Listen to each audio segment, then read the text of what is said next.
Hello everybody, and welcome to this video, which is kindly sponsored by Squarespace.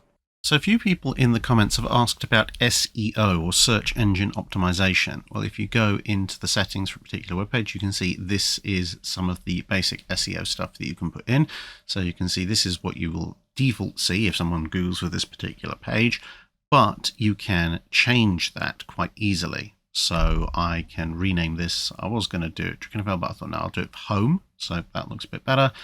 And you can also change the text that comes up. So if someone Googles the web page, then they will, by default, see a text that Squarespace generates. But by just typing into this box, if this web page shows up in a search, you can have your own text. So whatever you want, a little intro, a little hello, a brief description, or whatever you want. If you don't want the web page to show up in search results, there's a little tab down there which you can mouse over, which will hide it for you.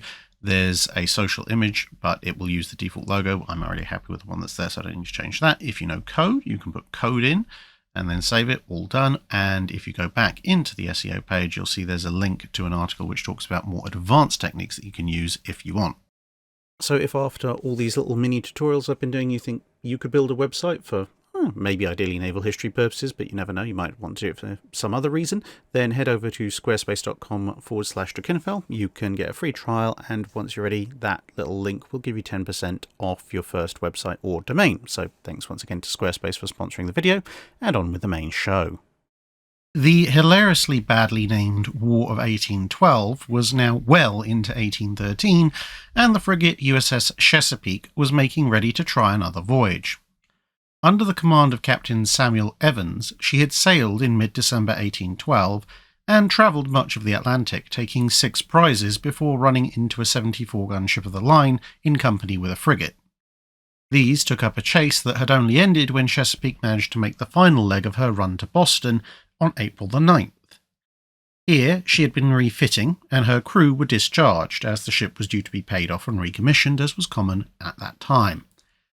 Captain Evans was also ill and requested reassignment, and so command had passed to Captain James Lawrence, who had spent the war up to this point having had all sorts of adventures aboard the sloop USS Hornet, which we last encountered trying to lure HMS Bon Citoyen out of harbour before being chased off by yet another ship of the line. Since then, he'd managed to defeat the brig HMS Peacock, which had then sunk from battle damage shortly thereafter. Returning from that successful voyage, he was an obvious choice to promote to lead Chesapeake on her next mission. But a little bit more detail about the background. Chesapeake herself was one of the original 6 frigates, but something of a small example. United States President and, of course, Constitution were the big, ostensibly 44-gun ships, whilst Congress, Constellation and Chesapeake had been built to slightly smaller specifications. Chesapeake was the smallest at just under 153 foot long and had initially been rated as a 36-gun vessel before this had been increased to 38 guns, in line with the armament of Congress and Constellation.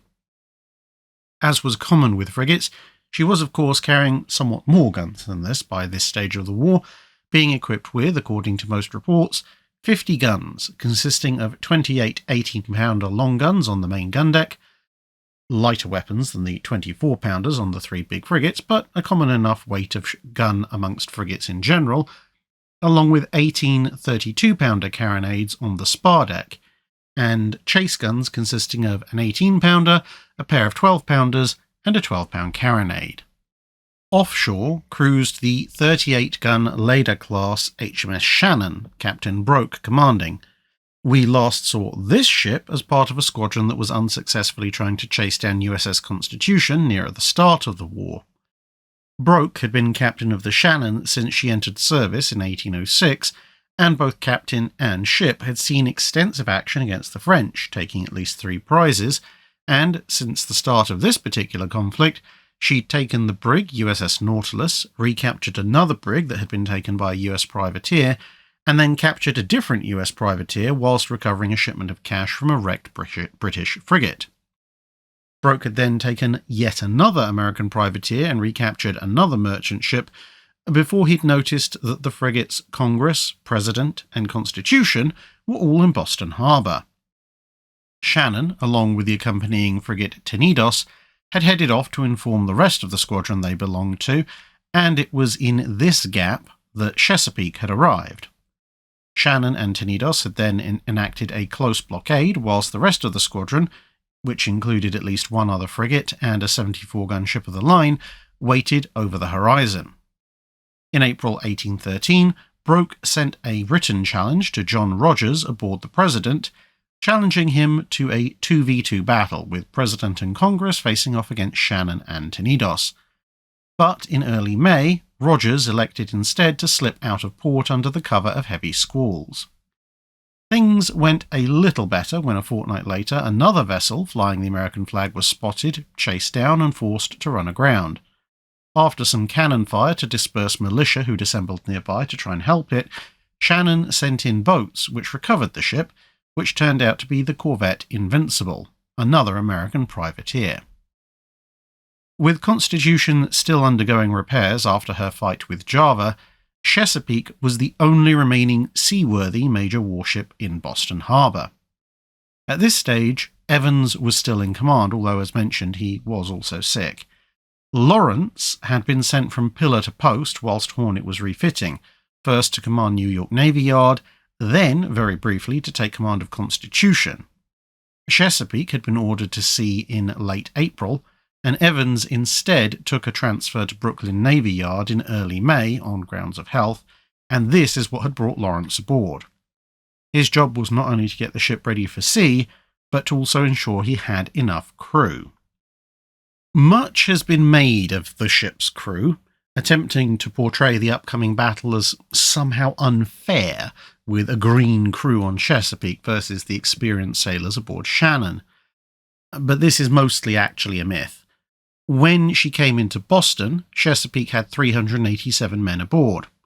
Examining the ship's crew manifest the day she arrived compared to the crew manifest on the day that she sailed, we can see that 295 of the men aboard were exactly the same. There had been 97 changes.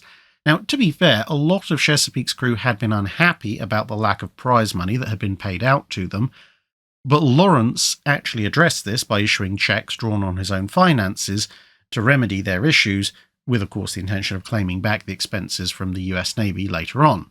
Of the 97 replacements, which included Lawrence himself, a number of men had transferred over from the Constitution, eager to see action sooner rather than later. Another 19 replacements were Marines, who thus wouldn't affect the ship's fighting and sailing ability in anything other than a boarding action. The remainder, around 50 or so, were also not inexperienced. The crew list indicates no landsmen were present in the crew, only experienced sailors, albeit obviously new to the ship. A few of these had actually sailed in Chesapeake on previous voyages, just not on her most recent one. Lawrence then took to integrating the new arrivals into the rest of the crew with a will, running multiple drills simulating clearing to action stations, exercising the guns, and even a boarding action drill.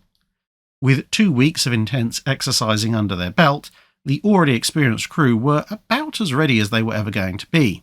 Most captains, of course, would have been running these drills only once their ship was actually at sea. So, far from being an uncertain collection of green sailors, Chesapeake's crew was actually one of the best that you were likely to find on the East Coast under the Stars and Stripes in May and June of 1813. Offshore, there was now only Shannon visible. Tenedos had been detached to restock her water and food supplies, amongst other things. Shannon was only 3 feet shorter than Chesapeake. If you happen to want an idea of what a later-class frigate was like, there are still 2 serving as museum ships in the United Kingdom, HMS Unicorn up in Dundee and HMS Trincomalee in Hartlepool, although they have been slightly modified because obviously they continued in service, or in Unicorn's case in reserve, for quite some decades thereafter. Shannon carried 52 guns. Like Chesapeake, this consisted of 28 18-pounders on the main gun deck, but on her upper gun deck she carried 16 32-pounder carronades, 2 less than her American counterpart, along with 3 12-pounder carronades, 4 9-pounder cannon, and a 6-pounder, all of which were staffed by 330 men. However, both ship and supplies were worn out by almost constant operation off the American coast since the outbreak of the war, and Broke was eager to get in a good fight before he was forced to leave. Thus, on the 1st of June, he summoned an American sailor who was held prisoner aboard the ship, and afforded him transport ashore with a letter of challenge to take to Lawrence aboard the Chesapeake. This read as follows: "As the Chesapeake appears now ready for sea, I request you will do me the favour to meet the Shannon with her, ship to ship, to try the fortune of our respective flags. To an officer of your character, it requires some apology for proceeding to further particulars. Be assured, sir, that this is not from any doubt I can entertain of your wishing to close with my proposal, but merely to provide an answer to any objections which might be made, and very reasonably, upon the chance of our receiving unfair support." After the diligent attention which we had paid to Commodore Rogers, the pains I took to detach all force but the Shannon and Tenedos to such a distance that they could not possibly join in any action fought in sight of the Capes, and the various verbal messages which had been sent into Boston to that effect, we were much disappointed to find the Commodore had eluded us by sailing on the first chance after the prevailing easterly winds had obliged us to keep an offing from the coast. He, perhaps, wished for some stronger assurance of a fair meeting. I am therefore induced to address you more particularly, and to assure you that what I write I pledge my honour to perform to the utmost of my power. The Shannon mounts 24 guns upon her broadside and 1 light boat gun, 18-pounders upon her main deck, 32-pounder carronades on her quarter-deck and forecastle, and is manned with a complement of 300 men and boys, a large proportion of the latter, besides 30 seamen, boys and passengers who have been taken out of recaptured vessels lately. I add this minute because a report has prevailed in some of the Boston papers that we had 150 men additional lent to us from La Hogue, which really never was the case. La Hogue is now gone to Halifax for provisions, and I will send all other ships beyond the power of interfering with us, and meet you wherever it is agreeable to you, within the limitations of the undermentioned rendezvous, viz. From 3 to 10 leagues east of Cape Cod Lighthouse, from 8 to 10 leagues east of Cape Anne's Lighthouse, on Cash's Ledge, in latitude 43 north, at any bearing and distance you please, to fix off the southern breakers of Nantucket or the shoal on St. George's Bank. If you will favour me with any plan of signals or telegraph, I will warn you, if sailing under this promise, should any of my friends be too nigh, or, if any were in sight, until I can detach them out of my way, or I will sail with you under a flag of truce to any place you think safest from our cruisers, hauling it down when fair to begin hostilities. You must, sir, be aware that my proposals are highly advantageous to you, as you cannot proceed to sea singly in the Chesapeake without imminent risk of being crushed by the superior force of the numerous British squadrons which are now abroad, where all your efforts in the case of a rencontre would, however gallant, be perfectly hopeless. I entreat you, sir, not to imagine that I am urged by mere personal vanity to the wish of meeting the Chesapeake, or that I depend only upon you, your personal ambition, for your acceding to this invitation. We both have noble motives. You will feel it is as a compliment if I say that the result of our meeting may be the most grateful service I can render my country, and I doubt not that you, equally confident of success, will feel convinced that it is only by repeated triumph in even combats that your little navy can now hope to console your country for the loss of that trade it can no longer protect. Favour me with a speedy reply. We are short of provisions and water and cannot long stay here. I have the honour to be, sir, your obedient humble servant, P.B.V. Broke, Captain of His Britannic Majesty's ship, Shannon. N.B. For the general service of watching your coast, it is requisite for me to keep another ship in company, to support me with her guns and boats when employed near the land, and particularly to aid each other if either ship in chase should get on shore. You must be aware that I cannot, consistently with my duty, waive so great an advantage for this general service by detaching my consort, without an assurance on your part of meeting me directly, and that you will neither seek nor admit aid from any other of your armed vessels, if I detach mine expressly for the sake of meeting you. Should any special order restrain you from thus answering a formal challenge, you may yet oblige me by keeping my proposal a secret, and appointing any place you'd like to meet us within 300 miles of Boston in a given number of days after you sail, as, unless you agree to such an interview, I may be busied on other service and perhaps be at great distance from Boston when you go to sea. Choose your terms, but let us meet. After having sealed this letter, Broke remembered something else and wrote on the outside of the envelope with an offer to exchange 13 captured American privateers for an equal number of British prisoners before battle was commenced. Unfortunately, the letter never reached Lawrence, for he had independently decided to sail the same morning, and so Chesapeake was actually already at sea when Broke's letter reached Boston. In the end, though, the outcome was to be pretty much the same. Chesapeake and Shannon were about to meet in single combat. Thus, both sides had reason to be confident. Although roughly matched in size and firepower, Chesapeake's crew was good, as was Shannon's, as one source would write some decades later, that the Shannon's guns were all carefully sighted, and moreover, every day for about an hour and a half in the forenoon, when not prevented by chase or the state of the weather, the men were exercised at training the guns, and for the same time in the afternoon in the use of the broadsword, pike, musket, etc. Twice a week the crew fired at targets, both with great guns and musketry, and Captain Broke, as an additional stimulus beyond the emulation excited, gave a pound of tobacco to every man who put a shot through the bullseye. He would frequently have a cask thrown overboard and suddenly order some gun to be manned in order to sink the cask. Just before Chesapeake left dock, Lawrence sent out a final pair of letters. One was a quick last will and testament, just in case, leaving his family to the care of his brother-in-law. The other, to the Secretary of the Navy, read, I am now getting under way to carry into execution the instruction you have honoured me with. An English frigate is now in sight from my deck. I have sent a pilot boat out to reconnoitre, and, should she be alone, I am in hopes to give a good account of her before night. My crew appear to be in fine spirits, and I trust they will do their duty.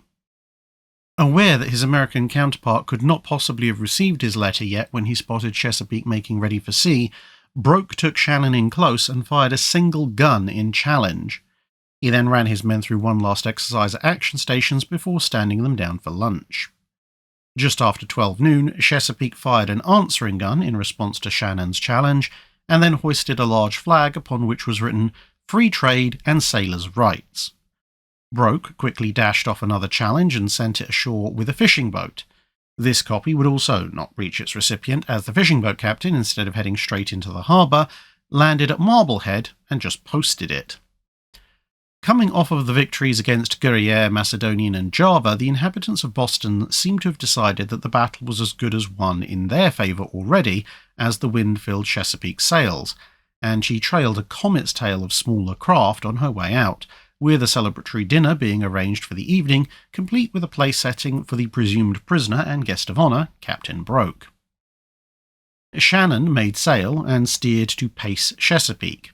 Heaving to would hand the American ship the advantage and give the chance for various gunboats to come out of Boston in support. Short sail was deliberately set to allow Chesapeake to overtake them, and the guns were loaded. Broke was very particular about his opening salvo.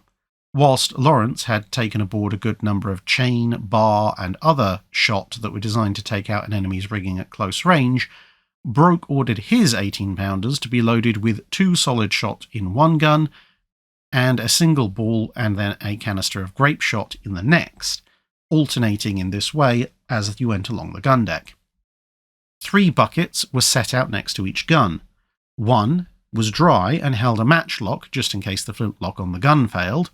The other 2 were full of water. One was for putting out fires and cooling down the guns with sponges. The other was for refreshing the crew in battle. The 32-pounder carronades above were loaded similarly, and all sorts of small arms were laid out for easy access if it came down to boarding or counterboarding. The yards were secured with chains to prevent them from falling to the deck if they were broken, unless of course the masts themselves happened to fall, and an anti-boarding net was rigged well above head height. At this height it wouldn't prevent boarders from coming over the side, assuming the 2 ships were of roughly equal freeboard, but it would catch larger bits of falling debris that might otherwise injure the crew. At around 1600, both ships were about 15 miles out of Boston and well into open sea on a converging course less than 4 miles apart. The American ship was flying 3 ensigns plus, of course, its banner, and at 1710, action seemed imminent, so Broke summoned the crew, reminding them that it was on them to reverse the tide of American victories in various frigate actions before giving his final orders. Don't try to dismast her. Fire into her quarters, main deck to main deck, quarterdeck into quarterdeck. Kill the men and the ship is yours. Don't hit them about the head, for they have steel caps on, but give it them through the body. Don't cheer. Go quietly to your quarters. I feel sure you will all do your duty, and remember, you have the blood of hundreds of your countrymen to avenge. Broke, for his part, insisted he only needed to fly 1 ensign, which hung at the mizzen peak, although he had 3 spares on hand just in case it got shot away. One of the last sets of men to be sent to their stations were those crewing the 9-pounder bow chase guns.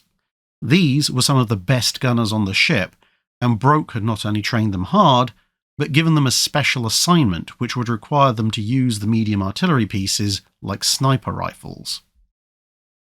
At 1725, Chesapeake set battle sail and steered straight at Shannon's starboard aft quarter. The British crew admired the American ship handling. It was coming in just aft enough that had Shannon's starboard guns wanted to engage it in a long-range bombardment, it was just out of the firing arc. Double-loaded as they were, they didn't actually have any intention to do so, but there was no way for Lawrence to know that. As it was, not only was Chesapeake out of the line of fire, but the course meant that whilst there was a possibility that Chesapeake would pass astern and rake Shannon, she could equally pull up at the last minute for a broadside exchange of fire.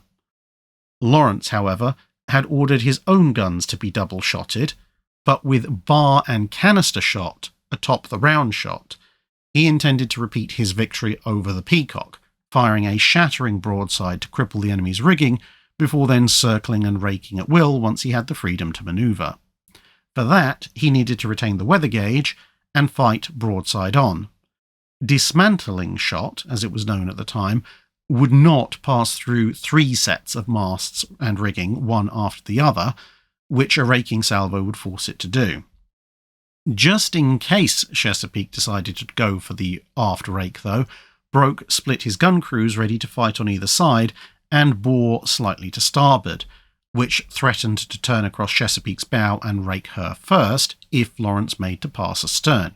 Because, of course, much as Lawrence didn't know what Shannon was carrying, neither did Broke know what Chesapeake was carrying.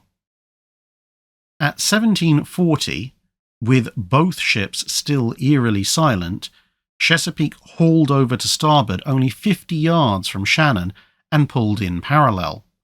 Her crew gave 3 cheers as they waited for the British ship's rigging to come fully into their arc of fire as the American ship slowly overhauled her target. Shannon's crew, for their part, remained dead quiet. Their own orders were to let the Chesapeake's first manned gun port come directly into view of Shannon's aftmost main gun before they opened fire. At 1750, as Chesapeake's bow edged up Shannon's side, the mark was reached for Shannon's gun crews, and the aftmost 18-pounder fired at scarcely 40 yards range.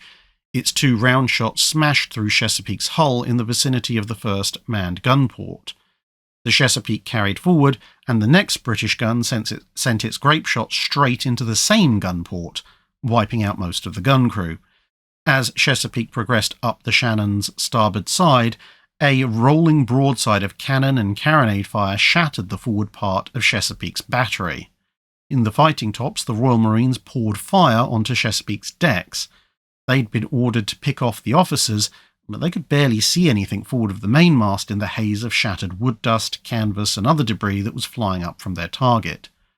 Broke was standing close to the ship's wheel, and he had procured a bucket of hand grenades and was busily trimming the fuses with a pocket knife before igniting and hurling them in between issuing occasional orders.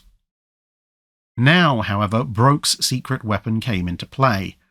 The 9-pounders up in the bow, in this case particularly the one on the starboard bow, was a relatively small gun, but it could be loaded and fired quite swiftly, and with a good crew, very accurately.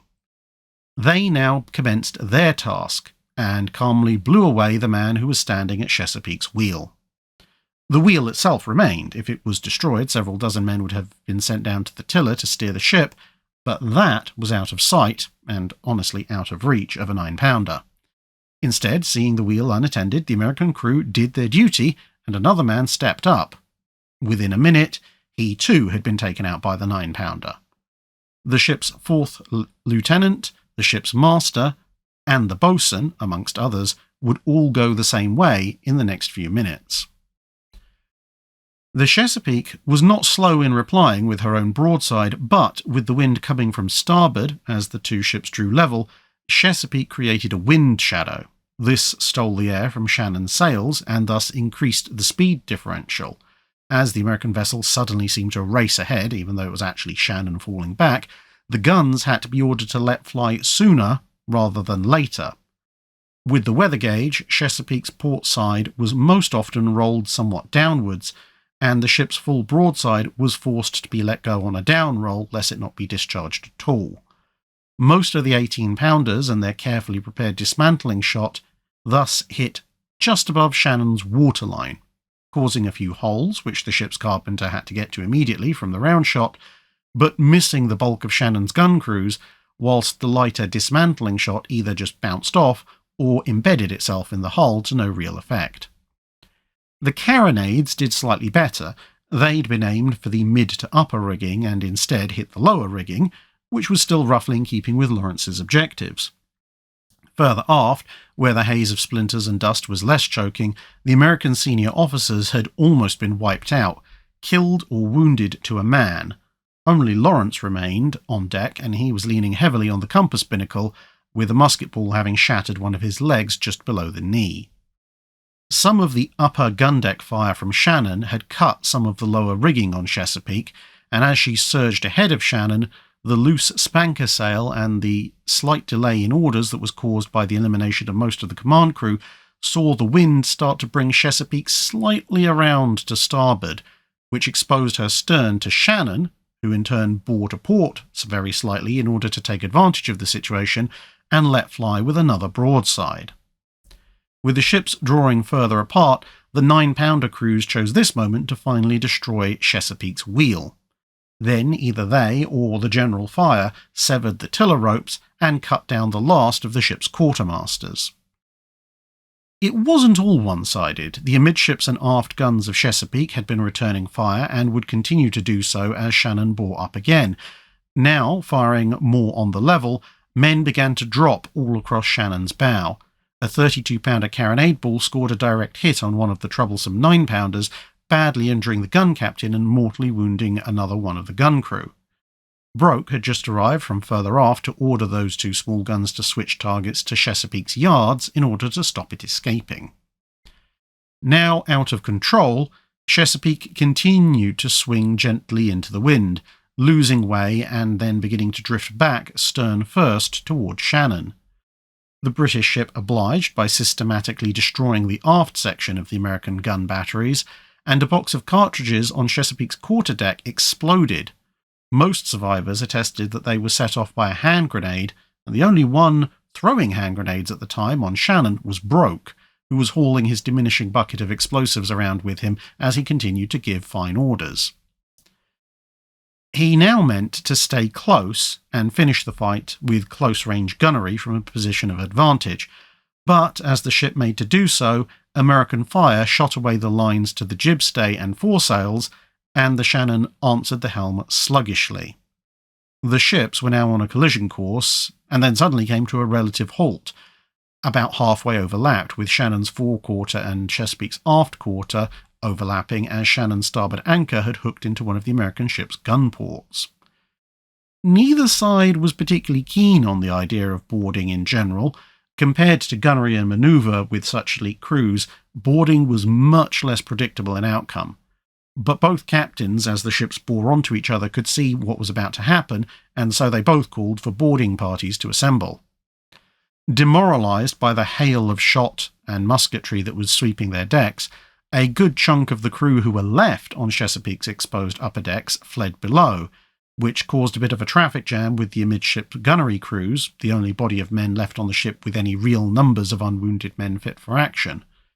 Acting Lieutenant William Cox led those answering the captain's call, managing to reach Lawrence just in time for a Royal Marine on Shannon's quarterdeck to spot Lawrence and shoot the American captain at close range.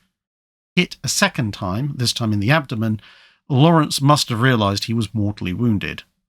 Cox sent his men aft, for the British, led by Broke, had attained Chesapeake's quarterdeck, and Cox took Lawrence below deck. As he left, Lawrence called out the now famous phrase, "Don't give up the ship." Shannon's boatswain went to tie the ships together, only to lose his right arm to either an American cutlass or gunfire, accounts vary, but he apparently then killed his attacker and completed the job one-handed before heading below for treatment. Up on the quarterdeck, only the ship's chaplain offered any resistance to the British. The men from the gun deck tried to make a final stand along with the remaining Chesapeake Marines on the spar deck, but of the 44 Marines who started the battle, British gunnery had killed or wounded every single officer, bar one corporal, and every other Marine, bar 9 slightly dazed survivors. The US sailors in the fighting tops fired down into the British boarding party, managing to kill and wound some of them, but were themselves soon cut down by their opposite numbers aboard the Shannon, joined in by one of the 9-pounders, which had swiveled around loaded with grape or canister shot and elevated itself high enough to clear out at least one of these positions. Chesapeake was swinging away from the collision, and there was a brief hope that the isolated British could be overwhelmed. But before the twisting of the ships could snap the lines holding them together, about 70 of Shannon's crew had made it over. An American counterattack was rapidly beaten back, with the British taking control of the spar deck and the remaining resistance falling back to the forecastle, with the boarders rapidly securing the hatches and dispatching a few men who tried to climb up and out of them to join the fight. It was less than 2 minutes since the boarding had begun, and about 12 minutes since the first shots were fired. It seemed that it was all over. There now comes a serious and somewhat irreconcilable difference between British and American accounts of the action. According to the American version, Broke was leading the final attack on the forecastle when he was wounded in the chest by a cutlass, having just parried a thrust from a pike and killed its wielder. A gunner saw this, killed the cutlass wielder in turn, before the British pulled back, and then, with a volley of gunfire and a final coordinated charge, wiped out the last resistance on the forecastle. But according to the British version, the Americans in the forecastle stood down, seeing the odds stacked against them, and Broke interposed himself between the boarders and the boarded to ensure that their surrender was honoured, as everyone's blood was up at this point. At this stage, 3 of the men who had surrendered snatched up their weapons again and attacked Broke, who, in a similarity with the American account, parried a pike thrust and killed its wielder, but then had his heavy leather top hat, worn as a protection against debris, knocked off by a musket that was being wielded as a club, before he was struck again in the head by a man wielding a cutlass. The accounts come together again to agree that a gunner then saved Broke by cutting down the cutlass wielder. Seeing the surrender dishonoured, the boarding party then finished off the 3 in question, who were later identified as men who deserted from the Royal Navy and thus would likely have been executed for desertion in the aftermath of the battle in any case. Either way, despite his ill fortune, Broke's luck almost immediately turned as he collapsed into a heap of quicklime, which was used as a disinfectant on American ships and had probably had its barrel smashed earlier by a cannonball. A fine coating of the caustic substance probably saved Broke's life, as the head wound had gotten down to the brain cavity, but the quicklime would have wiped out any and all bacteria which sought to capitalise on the wound. Broke was helped, understandably, to unsteady feet, and Chesapeake's colours were struck. A small blue ensign, for such was Shannon's affiliation within the Royal Navy squadrons, was hoisted, but a final tragedy occurred as one Lieutenant Watt, who had brought a large white ensign with him, made to hoist this instead, as he saw it as a far more fitting flag. Unfortunately, the 2 ships had at this stage drifted apart, and upon sight of someone hauling down the Blue Ensign, one of Shannon's gun crews, thought that the Americans were retaking their ship and opened fire. The deadly precision of the Shannon's crew working against them as a hail of grape shot immediately killed Watt and either killed or wounded 5 other men in the boarding party. The Blue Ensign was rather quickly rehoisted to prevent further confusion. It was now 5 minutes since the boarding action had started and only 15 since the battle had begun. Broke, his work done, allowed himself the luxury of passing out from blood loss. With every American officer dead or wounded below, the Chesapeake had been taken, but not formally surrendered, and there was discontent from below the decks. The British solved that issue by taking the ship's 18-pounder bow gun, double-loading it with grape shot, and then aiming it down the main hatchway, with a threat to discharge it if there was any further attempt at resistance made. A boat from Shannon then arrived, with further Royal Marines to help keep order, and the boat returned bearing Broke, who was taken below to have his wound dressed and cleaned, which was about all the surgeons could do, along with some of the identified ringleaders amongst the American crew, who were also put below, except as prisoners. Worried that so close to the US coast other US ships might come out to try and recover the situation, Shannon's crew scrambled to make good the damaged rigging on both ships as fast as possible. With the masts secured, the 2 ships were slowly sailed towards Halifax as further repairs were conducted, the bilges were pumped, and the dead were committed to the deep. Examination of the ships showed that Shannon had landed about 130% more hits on Chesapeake than she had received in return, 362 hits on the American ship compared to 158 on the British hull, albeit a large number of these on both sides were grape shot, and of course hits that severed rigging, killed men, struck guns or entered gun ports, or in some other way passed through the ship with little remaining evidence of their passage could not be counted. Casualties amounted to around 147 or 148 for the Americans and 83 or 84 for the British. Sources vary on the total and also the nature of the casualties, with the 2 best sources I could find stating that either 61 or 48 dead or mortally wounded were on Chesapeake, with another 85 or 99 wounded but would live, whilst crediting Shannon as having suffered 33 or 26 dead or mortally wounded, with 50 or 58 others wounded but surviving. As Theodore Roosevelt would write almost a century later, it is thus seen that the Shannon received from shot alone only about half the damage the Chesapeake did. The latter was thoroughly beaten at the guns, in spite of what some American authors say to the contrary, and her victory was not in the slightest degree to be attributed to, though it may have been slightly hastened by, accident. Training and discipline won the victory, as often before, only in this instant the training and discipline were against us. At daylight on the 2nd, the 2 ships encountered 2 large warships, and Shannon's crew worried that these might be the USS President and Congress, but it turned out they were actually the 74-gun HMS Sceptre and the frigate HMS Loire. Fog then delayed entry into Halifax, and so, coasting off the Canadian coast on the 4th of June, Captain James Lawrence succumbed to his wounds. Chesapeake and Shannon finally entered the harbour on the 6th. Broke's health was incredibly fragile, so much that when the 2 ships arrived, visitors were instructed to tour Chesapeake lest the noise of their passage affect Broke. He seemed to live on through sheer force of will. The surgeons could do little but redress the wound periodically, through which they could see gently pulsing brain matter.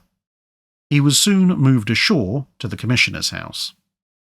On the 8th, Lawrence was laid to rest with full military honours in Halifax, a service attended by Shannon's surviving officers, minus Broke of course, the local army garrison, and any American officers from Chesapeake who were able to make it under their own power. However, Lawrence would not rest easy. Buried alongside his executive officer, who had been recovering from wounds before suddenly dropping dead on the 13th, both men would be exhumed a couple of months later and reburied in Salem, Massachusetts, then exhumed again shortly thereafter and moved one final time to New York, where, thankfully, they have been allowed to rest since. Broke gradually fought his way back to some semblance of health. He and his senior-most surviving officers would be granted a Naval Gold Medal. The lieutenants would be promoted to commanders, and Broke was also made a Baron and Knight Commander of the Order of the Bath, alongside various other awards.